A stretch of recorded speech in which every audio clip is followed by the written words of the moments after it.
Growth of esports in Ghana can be tracked by the creation of new esports teams. My name is Slimon and you're welcome to the VGA ESPORTS chair. This is where we have deep conversations with managers, stakeholders, those doing big things behind the scenes, the ones you don't see usually on the cameras, but are doing so much within the esports scene in Ghana and beyond. This is the VGA eSports chair, and I welcome you to another interesting episode. If you've heard of After6ix Esports and all their exploits, everything they've done so far, there's been a guy who's been behind it all. Today, we'll reveal his face on the camera. I'm here with the one and only Kizito behind After6ix Esports. Manager, you're welcome. It's such an honor to have you here. I've had conversations with a lot of these managers and people behind these esports teams, and I know a lot goes into it. First of all, we've known your name to be Kizito for a very long time. Kindly tell us your name itself, because I know Kizito sparks a lot of fear. But your name itself, and what was the vision behind creating After6ix? My name is Samuel Lido Asante, and the vision of creating After6ix is it's a whole lot. I've been a gamer for so many years, and when I started gaming, we didn't have the servers and everything around.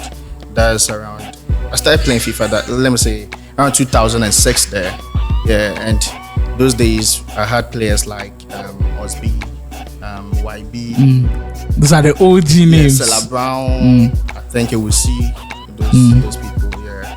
And with the support that we needed, those times we didn't get it. And I've been there before. I've passed through all those stuffs. So I decided to create so that I can help the boys, the youths, the people, everybody coming to the esports scene. I can help everybody go through it so that we can put the country on the map. You know, that's. You know what? I love the saying, action speaks louder than words. I know the words are just easy to say, but the actions are difficult to do. Tell me how much went into creating After6ix Esports? Well, creating After6ix hasn't been easy, because creating the esports team, actually I wasn't even in the country. I was in South Africa at that time, and I had to do that. I had to communicate with the players. You know, I have good relationship with most of the boys. Most of them that are being signed to my After6ix Esports could be age mates, but then they are like my sons, you know, they can be my children or something like that, because I come through for them and all. So when I contacted them, I told them this is what I want to do. They didn't even say anything, because I know some of them didn't even want to be under any esports team, but it's because Kizito is doing it. They know my capability. They know what I can do for them. They know what I can do for the industry, the society, the esports team, the esports community. They know what I can do. So that's why they decided to join. After6ix Esports, I'm just thrilled to be having them, because immediately the team was created and I had the pool, the lineup that you had. I knew, yeah, these guys are going to cause trouble. Were there any specific directions as to why you chose Big Ups, as to why you chose Amu, as to why you chose Padia, as to why you chose Park, as to why you chose all of these players? Because it raises a few eyebrows. Why are they all eSports FC players? So me personally, I play EAFC, and I do already have the people that I can sign. But then the After6ix Esports team is open to everybody with the talent, you know. And even without the talent, you can join, because we will groom you nicely and you will do very fine with our team. It's something we all definitely wanted to hear. After6ix Esports opening their doors to everybody. You did say you've been in the gaming scene for a very long time. I myself, when I got to the gaming scene, I've definitely heard of Kizito. I know you faced a lot of stigma, like why you play the game. Gaming is for kubolos and everything. And now you've transitioned into creating an esports team.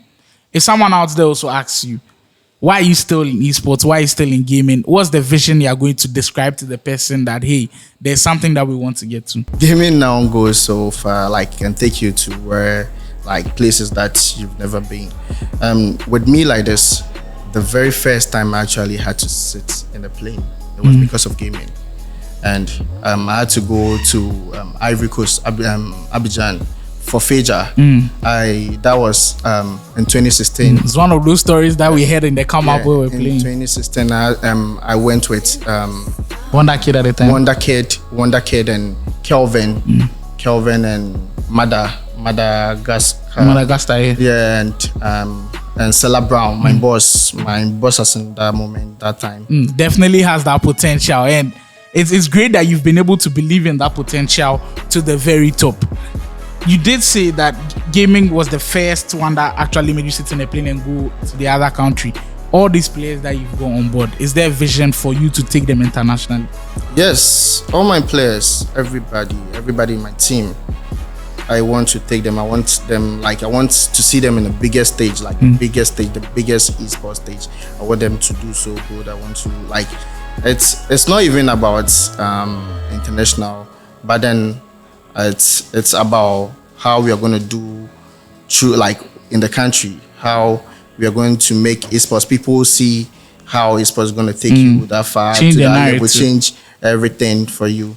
And my vision is different from everybody's own, and I think that's how I'm going to. It's perfect. Before we conclude things, the challenges, there are loads of challenges that I know that managers like you face. And in your first stint as an owner, you signed multiple players. It's +5 now, over 5 players. How do you manage all of these people at a go? Because I know it's extremely difficult. There are tournaments here and in the local scene, a player could come to you, hey, Charlie, I no get money.